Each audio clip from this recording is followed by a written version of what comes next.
Welcome to the Pacey Performance Podcast.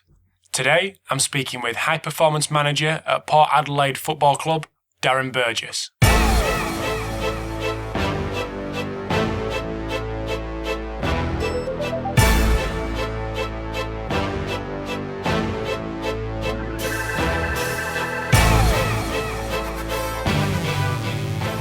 Hi guys, thanks for tuning into the Pacey Performance Podcast. I wanted this episode to be about recovery and recovery methods, so I thought Darren Burgess was the perfect guy because obviously he's worked in team sports with the Australian football team, Port Adelaide and Liverpool. And with football and Aussie rules, there's obviously a massive demand on the players, so recovery is always going to be key. In this episode, we discuss HRV, heart rate recovery, which I know Darren is publishing some research on. And Darren also goes into a lot of detail on his use of wellness questionnaires and his protocols for monitoring neuromuscular fatigue before training. Just before we get onto the chat with Darren, just want to say if you want to keep up with everything that's going on with the podcast, you can follow me on Twitter at PaceyPerform. You can also catch all episodes or previous episodes on paceyperformance.co.uk, and you can download the Podomatic app if you are not an iTunes listener, and you can listen on the go via the app. And please, if you've got any feedback whatsoever, good or bad, even to the smallest detail that you think the music I'm using is crap, please get in touch. And here is the interview with Darren.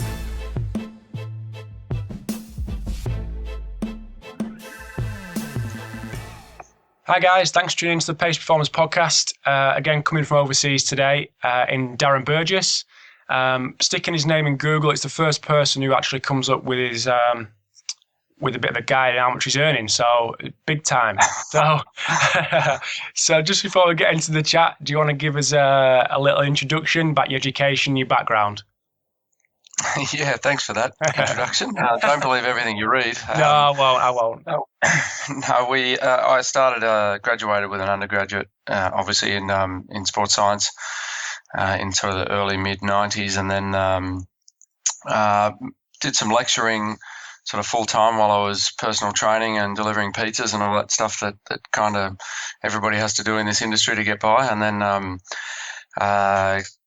my first sort of job in the performance industry was with the Sydney Swans part-time there, and then in AFL, and then Parramatta Power in the National Australian Soccer League. Then moved down into AFL with Port Adelaide as a head fitness coach, and from there went to the Australian soccer team for a few years, and then after the World Cup in 2010, went over to Liverpool for 2.5 years to be their head of fitness and conditioning, and about 2 years ago today, actually, I came back to Port Adelaide in the AFL to be high performance manager here. So that's sort of the job breakdown. In the interim, I managed to get a PhD, which was a 3-year thing that took me about 9 years. So that's my history. I've got a bunch of players just arriving in the gym. So if you hear some background noise, that's them poking fun at me for hiding myself away in the office. So just give you guys a warning. I'm wearing your Skype headset. I'm wearing my Skype headset. More importantly, wearing my Skype headset. That's right. So just a little bit more, what was your PhD on and where was it from? I was from Australian Catholic University, where I did some lecturing post-degree, and then it was called Talent Development, the application of technology to talent development in team sports. So I completed 4 studies, all of which were around how do we use predominantly GPS technology to identify talent in mainly soccer and or football, I should say, and AFL. Nice. No, I just want to get on to a little bit about your days at Liverpool. I put on the things that I'd fired across to you, a bit of a kind of focus a bit on recovery, but really basic question, how did you manage the players in week to week depending on your whether you have 1 game or 2 games? I don't know if it differs in AFL whether you have multiple game weeks, but just get your insight into how you manage that in football at Liverpool. Yeah, we played in the Europa League, Rob, so we were playing most weeks Thursday, Sunday. So we'd often get back into Liverpool at 2 or 3 in the morning on a Friday morning, and then the players would come back in at about 11 o'clock do some on pitch and hydro recovery. So just a really light jog and stretch and some dynamic flexibility and, some dribbling balls through cones and really basic stuff, basic movement patterns, as well as get them in the pool and again, same sort of thing, have a bit of a stretch and work on some dynamic flexibility in there. And then Saturday they would come in and do a really light session leading into the Sunday. We'd have a look at some markers of fatigue, CK and some jump scores and some range of motion scores, some physio screening type scores. And obviously we had a massive focus in nutrition, particularly straight after the game in protein, some refueling that way. So how did that differ to your one game a week? One game a week we're a little bit more lax on the recovery. We'd certainly still focus on the hydration and protein straight after the game. Straight after the game as well, when we'd play 2 games a week, the guys would always do ice baths, just 5 minutes in the ice bath. When we played 1 game a week, we didn't do the ice baths. We gave them a spell from that, and they would have the next day off. So if we played on a Saturday, they'd have the Sunday off. And even sometimes if we had 4 or 5 consecutive weeks of 2 game weeks, or 3 game weeks, I should say, sort of Sunday, Thursday, Sunday, we'd give them 2 days off. The manager would give them the Sunday and Monday off, and then they'd roll in on the Tuesday. So the recovery was just focused on the immediate nutrition and hydration, and the players were given a little bit more freedom when we had 1 game weeks. Mm. I know you did a little article on Luis Suarez and his training habits, but did you treat any of the kind of explosive players any differently to the rest of them? Was it highly individualized that way? Yeah, we did, and sometimes I think, just as a general comment, we can get a little bit cute with this type of thing, and in theory it's a really good theory, but in practice, especially in a league like the Premier League, it's a lot harder to do and harder to implement. You really need to have the manager buy-in, and sometimes that's not always possible. But fortunately, we did have that, and certainly the players. We had Prozone stats from each game. Every player wore a GPS in every training session. Plus some heart rate stuff that we did and a submax test that we did periodically, so we could see where they were at. So we knew which players were responding to loads really well, and certainly the explosive players were given a little bit more recovery. So someone like Luis was, even though as explosive as he is, he just loved to train. So if I had said to him 2 days after a game, you can't train, I would have had to hide somewhere, just because his enthusiasm to train and his determination and willingness to train is unlike most other players I've worked with. So we just kept an eye on him and took him out of a couple of the more explosive drills when we could. Mm. I mean, turning off my podcast head and putting my football fan head. What was Luis Suarez like as a trainer from like a head of fitness point of view? A dream. He was a star, honestly, and he gets a bad reputation for other things, which I won't comment on. But I remember his first training session, and he was demanding the ball and berating people who didn't give him the ball in the right areas and people who gave the ball away. And I remember walking off the pitch with Jamie Carragher, 600 game veteran, and after one training session, I won't tell you exactly what he said because there was a little bit of swearing involved, but he just said, I love him, he's going to be a star. And that was what you got with Luis, whether you were playing cards against him or doing a passing drill or a training game. He just had to win, and he lifted the whole team from that level. So he was fantastic from our point of view. Nice. I know you're coming on to into your pre-season with the AFL on Monday. Talk me through your preparations for pre-season. Yeah, it's a bit different to what a European rugby or football pre-season is. We have about 16 weeks to prepare, so it's a long time, and the players work very hard because it's in the middle of the summer in Australia. So our guys will do more or less 4 on-leg sessions a week in that time. And it's probably every fitness coach out here differs, but I probably run with a sort of 80-20 or 85-15 principle of 80% with the ball and in drills and 15 to 20% just conditioning, just running conditioning. We also go to Dubai we've done it for the last 2 years or year, I guess, but we've sort of booked in for the next few years to go over there and take the guys away from this environment and put them in a camp sort of scenario. So they work pretty hard. They train for 9 days straight without a day off.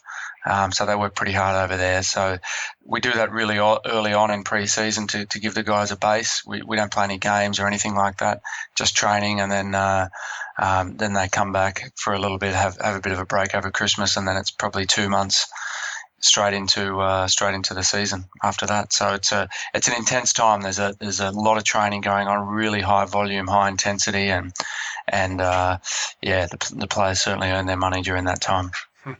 I've read about, in the same article, I think, read about your brutal trip to Dubai, so I'm sure the lads will love that. They'll look forward to it. But obviously with so much work being put in, how do you manage that load during obviously such a long pre-season? That's really the key is how you actually how you monitor it and when to push and when to pull back, and so we monitor the players pretty closely and everything from they're GPSed every training session, so we know what they're capable of and what they're producing.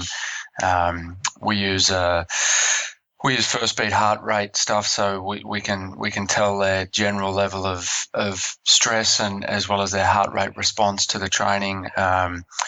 We monitor CK, their jump scores, their movement parameters. Our strength coach, Ian McCowan's got a movement screen that he developed as part of his PhD, and so we look at that regularly. We look at physio screening, range of motion stuff, and we do a submax heart rate test every week. So we keep a pretty close eye on them. Having said that, that all sounds nice, and it sounds like it's a great application of sports science. But at the end of the day, if there was a decision to make on a player whether to train or not, I'll always err on training them, because I think they can probably push themselves a bit harder than what they and probably what we think they can. So we look at it and look for outliers, and we have some pretty nice spreadsheets and things. But at the end of the day, pre-season is designed for them to work hard, and that's what we try and make them do. Just run through a couple of things that have interested me of late. Your jump testing, your jump monitoring, and your heart rate recovery runs. Do you want to just give us a bit more information on the kind of protocols you use, if you can? Yeah, no problem. We just do a simple jump mat protocol where we look at flight to contraction, inferred through flight to contact time. And we know what the players are at baseline, so we just have a look at that once a week at the start of the week to see how they responded to last week's training and whether they'd recovered well enough. We do most of our training during the week and have a very short early run on a Saturday morning, which generally is some hill running and some repeat speed running. That's finished sort of by 8 a.m, so they have the rest of the weekend to recover. So on Monday morning, we have a look at how they've recovered from the previous week. With our heart rate recovery, it's a test that I've kind of been using for about 8 or 9 years. We're about to publish the validation of it. It's 4 minutes of the yo-yo IR2. So they do that, and then they rest for 3 minutes standing still, and we assess their heart rate response to that test, to the workload, and then their heart rate kinetics over the 3 minutes, and really at a really basic level, and that's all we use it for. We look at the heart rate after the 3 minutes of recovery versus the heart rate after the 4 minutes of the test, and see what percentage of recovery they've had. And I've been using it with the Aussie soccer team, with Liverpool, with Port Adelaide in the AFL, and there's probably another dozen teams around the world that have started to use it, not because it's the world's greatest test or anything like that, just because we've had discussions and it's a nice, simple, easy way to assess. It's sub-max. It takes 7 minutes, so 4 minutes of work and 3 minutes of rest. So coaches love it, players like it, and I've tracked it over, as I said to you, probably 8 years, and it's a really nice test to look at readiness to train as well as adaptations to your training load. So with regards to the jump test, how much would they have to be down obviously to get flagged up for you to look a bit further into it? Good question, and it's we normally look at some smallest worthwhile changes in guys, so we have those sort of statistics running in the background. But if you imagine, generally you need to be at one standard deviation below your average. It ends up being about 10% below until we start to have a look at it.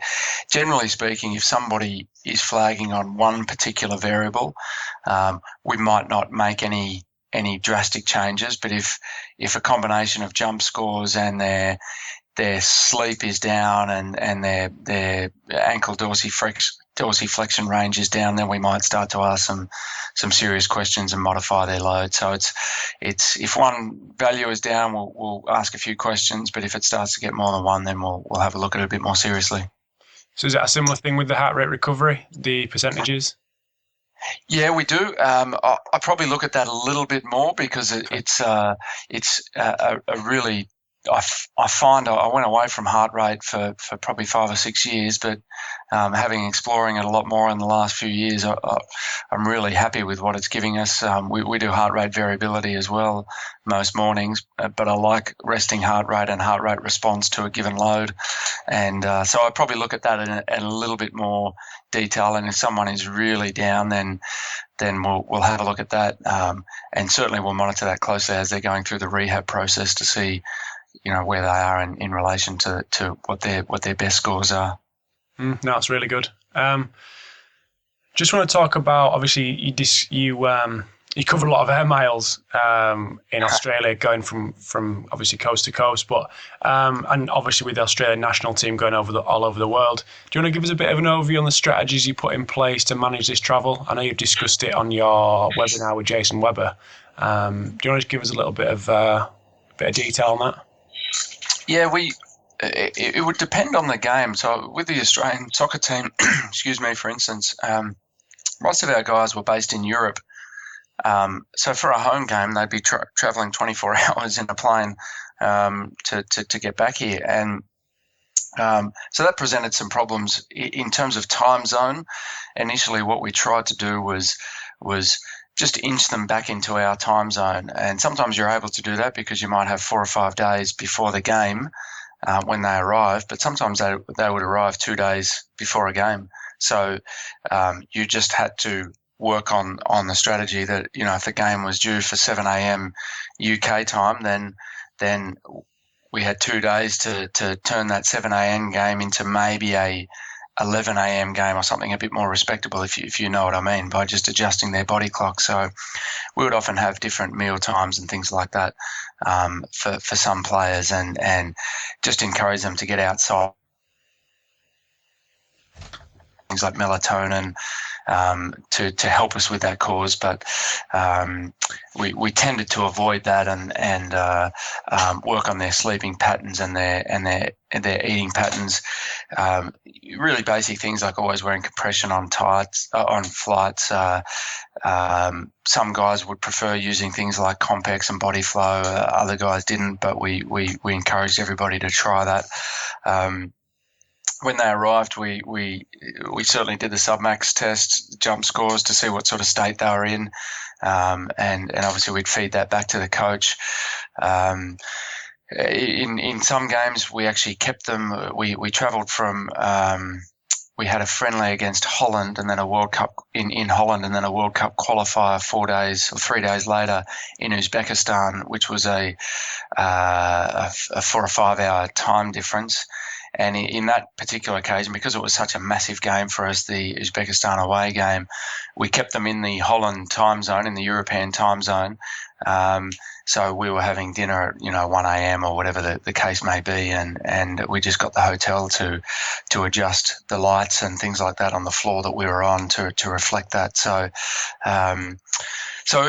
there's challenges involved, but they're not insurmountable. And what I've found is, we had occasions where guys like let's say Tim Cahill, who played for Everton when he was with the Socceroos, he would play for Everton on a Saturday afternoon, arrive in Australia Sunday or Monday, so Sunday night or Monday during the day. He'd play a game for Australia on Tuesday night in Australian time, and then fly back and play for Everton on the Saturday. And it was just an extraordinary feat. And what you found with Tim in particular is his pro zone scores on either side of the Australian game didn't change.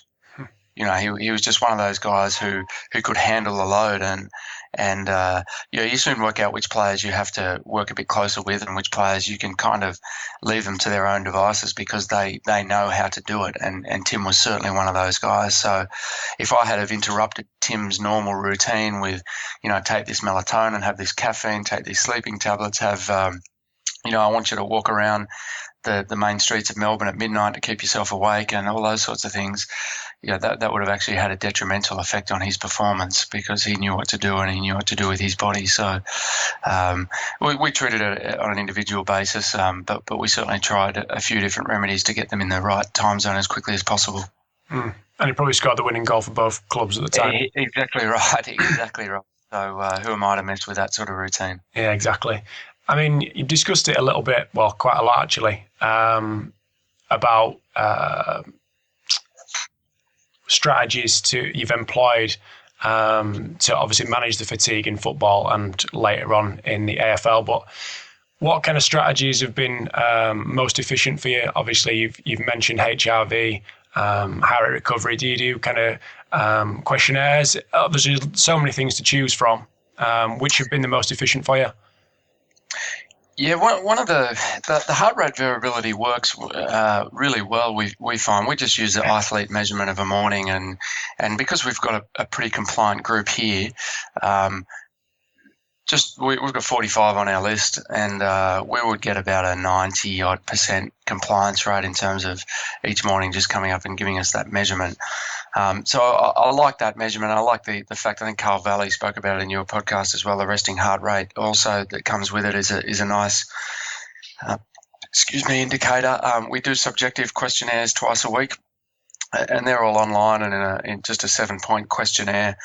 And I do like that, and there's a lot of good research about the subjectives and as well as the RPE.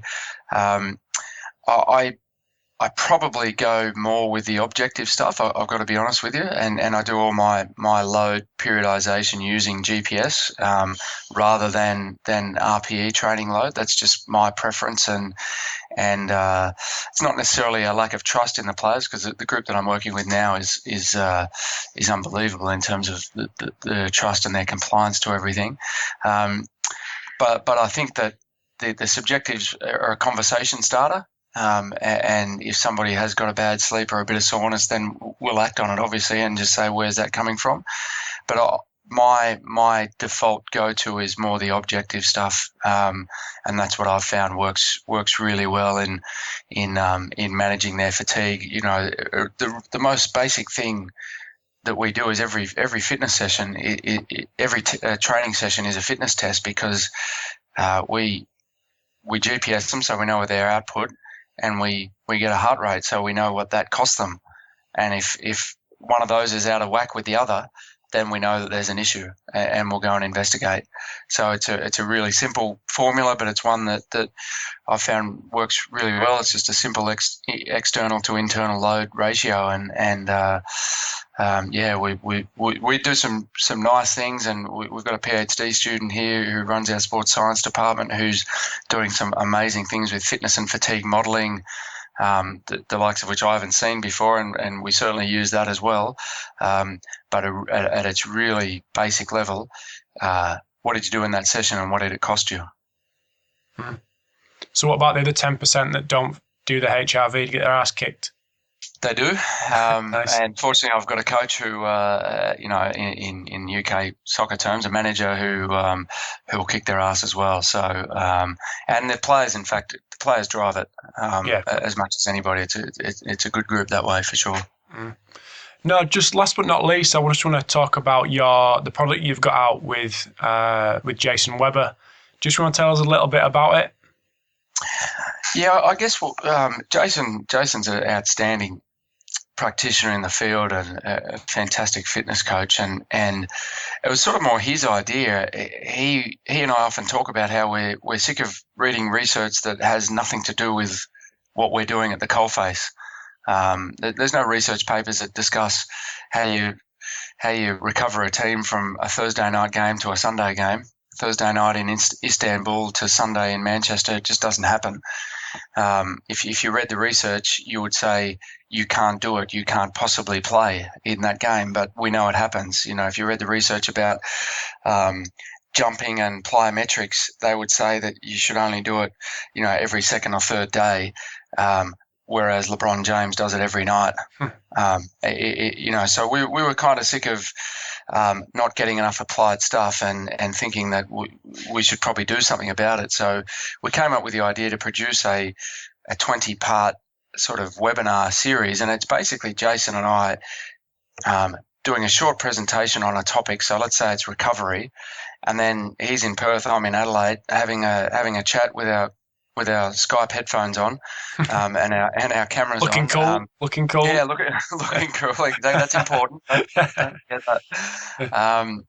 And having a discussion about it, and just saying exactly what you and I are doing here, Rob. Just saying, what do we do? How do we do it? We don't bullshit. Excuse my French. We don't hide anything and say, oh, we better not tell people that, because then they might use it and see what our secrets are. We tell them everything and then say, do your best. You can take something out of it or you can't. And we've so far we've done 3 or 4 and we've got another 15 to go. So but we're covering everything from strength to rehab to monitoring to data presentation to coaches to dealing with egos to dealing with travel to running technique to everything that we may or may not have learned about it across we've got a combination of about 40 years experience in the industry. So that's basically what it is, and hopefully people get something out of it. So all the webinars live, or can people kind of backdate it? Yeah, they can backdate it. We'll do one. We've sort of separated into 4 blocks of 5 series of webinars each, and one of those webinars will be just a live question and answer, so people can log on and say, I don't believe in your heart rate recovery test, Burjo. It's crap. For these reasons, what do you think about that? And then we can just have a discussion about it. Nice. So there's 4 topics and then one sort of question and answer, I guess. But they're not always live because we've got some guys who subscribe from America, from the UK, from Australia. So it's pretty hard to get a good time zone, but certainly one will be live. So obviously guys get all the PDFs and things like that from your presentation. That's exactly right. Exactly cool. Right. And they can download the when they subscribe, they can download the videos, and they too can go and buy the cool Skype headphones that we've got. Nice. They can have a look at what we're doing as well. Should be on commission for these Skype headphones. Exactly right. I hope Skype are listening to this. There's a little business there. Right. It's a little side take. For sure. So where can people find out more about your product? If they look up Old Bull Fitness, so that's old BULL as in the animal fitness. That's Jason's website, and it's all through there. They can follow myself or Jason Webber on Twitter. I'm just at Darren Burgess 25 on Twitter, and Jason is at Old Bull Fitness, and yeah, we talk about a little bit on there. People can contact me at any time if they have any questions. I know what it was like to be sort of young and in the industry and just reading textbooks and research articles. So, and I had probably half a dozen people who I looked up to just ignore emails and letters even at that stage. So I try and help anybody out who has any questions. They might not, but just in case they did. Yeah, I'm happy to answer anything they might have. So the best place to get you on Twitter, yeah? Yeah, that's probably the best place for sure. Cool. No, that's brilliant. I've kept you for half an hour. I know it's early doors. It's been it's 9:45 here, but it's been dark since about 2:00 in the afternoon. So I sympathise with you. It's going to be a horrible 32 degrees this afternoon for you. So exactly right. Well, it has been light since about 5:30 this morning. So there's some downsides to it. But it's taking the piss now. Yeah, exactly. All right, mate. Well, I'll wrap it up there, and I will just thank you for your time. Thank you for the half an hour you've given. Really appreciate it, and some really good content as well. So yeah, that's it. Thank you very much, and I'll speak to you soon. Thanks, Rob. Cheers, mate. Okay, mate. Cheers. Bye. Thanks for checking out the Pacey Performance podcast. I hope you'll agree it was a really good episode with Darren. Keep a lookout for the research that he's got coming out with regards to heart rate recovery. Just a little quick message to say, if you are interested in keeping up to date with everything that's going on the podcast, give me a follow on Twitter at PaceyPerform. You can also check out the previous episodes of the podcast on paceyperformance.co.uk. And I will see you in the next episode.